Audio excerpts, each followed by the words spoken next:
प्रदेश के बाद अब पूरे देश की राजनीति गर्म होती हुई दिखाई दे रही है और इसका जो मेन किरदार है वो है बहुजनों के सबसे बड़े नेता स्वामी प्रसाद मौर्य।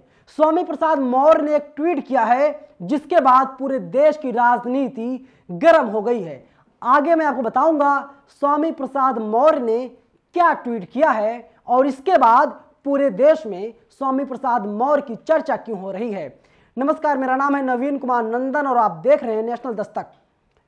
जब हमारे देश में चुनाव होते हैं, चाहे लोकसभा चुनाव हो, चाहे विधानसभा चुनाव हो या चाहे पार्षदी के लिए चुनाव हो, तो जो देश के प्रधानमंत्री हैं इसके साथ ही तमाम जो देश की पार्टियां हैं जाति धर्मों के आधार पर लोगों से वोट लेने की कोशिश करती रहती हैं। लेकिन स्वामी प्रसाद मौर्य ने जो ट्वीट किया है, पहले मैं आपको ट्वीट पढ़ के बता देता हूं स्वामी प्रसाद मौर्य ने क्या कुछ कहा है और इसके क्या मायने हैं राजनीतिक तौर पर।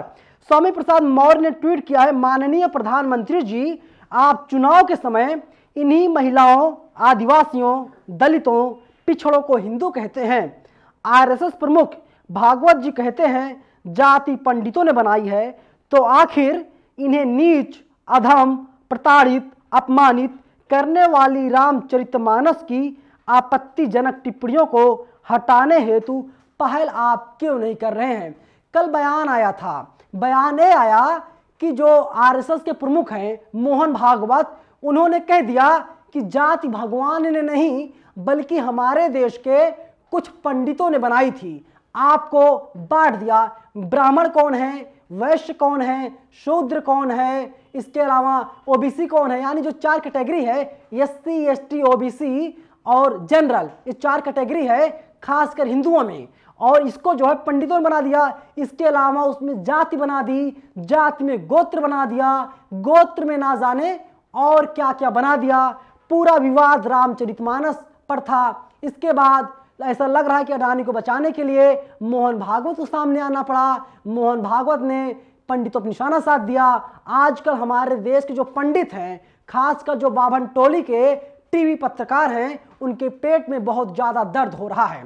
वे लोग मोहन भागवत का विरोध कर रहे हैं। कल ट्विटर पर ट्रेंड हो रहा था, तीसरे नंबर पर आ गया था, मोहन भागवत माफी मांगो। हालांकि मोहन भागवत ने माफी नहीं मांगा। एक जो समाज है, एक जो तबका है, जो जाति है, पंडितों की जाति, ब्राह्मणों की जाति, इनके पेट में खलबली मची हुई है। देखिए नरेंद्र मोदी जी, आप ही कहते हैं ना, आप महिला हो, आप जो है कि एससी हो, आप एसटी हो, आप ओबीसी हो, आप जनरल हो, आपने प्रकोष्ठ बना रखे हैं साहब, आपने विंग बना रखा है, चाहे महिला विंग हो, एससी विंग हो, एसटी विंग हो, ओबीसी विंग हो, आप इसी पर राजनीति करते हैं। लेकिन रामचरितमानस में जब इन्हीं महिलाओं को, इन्हीं दलितों को, इन्हीं आदिवासियों को बेइज्जत किया जाता है, उनके लिए शब्द लिखे जाते हैं, तो आप लोग खामोश रहते हैं। खामोशी के पीछे आखिर वजह कौन सी है? अगर रामचरितमानस में गलत लिखा हुआ है तो आप लोग इस आपत्तिजनक कमेंट को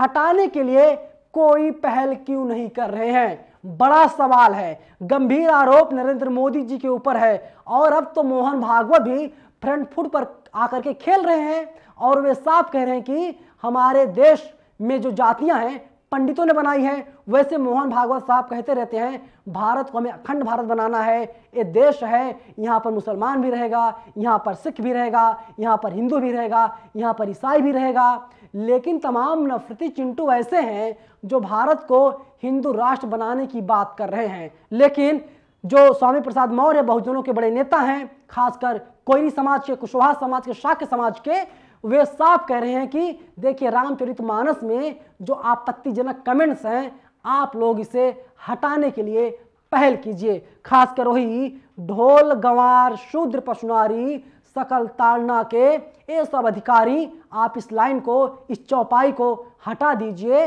और देश में संदेश जाएगा और जो संदेश होगा हो सकता है बीजेपी के लिए बेहतरी का संदेश हो।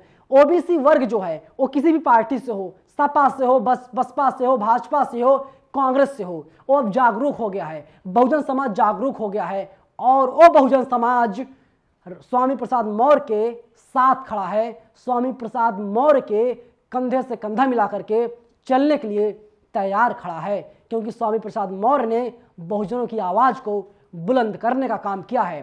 पूरी खबर पर आपकी क्या राय है, आप लोग हमें जरूर बताइएगा। धन्यवाद।